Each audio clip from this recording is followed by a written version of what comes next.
Only those who are actually using the Pixel 7 are going to understand what I'm saying in this video. The ones that are there for it just so they can get a tweet, the ones that are there for it because they want to review it on YouTube for the views, may not get what I'm going to say. And that's totally fine. To each his own, everybody has their method to their madness. I'm a Pixel fan. I like using Google Pixel phones. I never get tired of using them. So the one thing that I'm going to tell people about the Pixel 7, even though this is not my full-on initial review, is that this phone is fluid, snappy, and all types of goodness. To me, the Pixel 7 is what was intended for the Pixel 6. So in my eyes, the Pixel 6 is like the Frankenstein monster, first of its kind. Because Google stepped away from all the previous stuff and developed a new chapter with the Google Pixel 6 going forward. Of course, not everything went as perfect as Google intended it to. But everything that the 7 is right now is the envisionment of what Google had when they made the 6.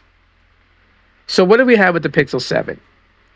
Smaller form factor from the Pixel 6, but not too small, giving you that full big display. And then you have the Tensor chip, the G2, which is handling everything that I'm throwing at it much, much better. It's very smooth, very fluid. Making videos and having it process is just lickety split. The cameras, they're hit or miss. For the most part, they take very good photos. I'll tell people that. But there are some times with night sight where it kind of falls short. But I'm going to make a specific video talking about that. The audio on this thing is decent enough to listen to music, to listen to phone calls on speakerphone.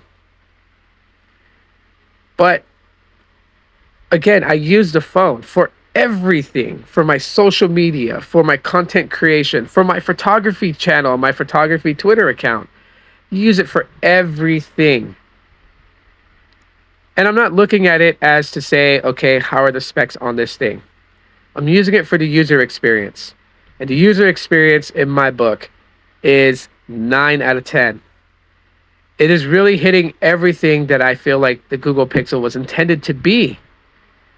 And I'm really proud of the fact of what Google has done with the Pixel 7. I'm proud of the fact that it was able to take all the things that we saw in the Pixel 6 and maintain that with some few tweaks, some few changes, a new chip, definitely a much better experience. I can't wait to tell you guys my full thoughts and my full review, but I got to give you guys an update that this phone is solid as hell. And if you can find one at a decent price or you're thinking about picking one up, it's got my stamp of approval on it. Definitely for sure. Let me know what you guys want to know in my full review by dropping your questions in the comments, and I will go over it then.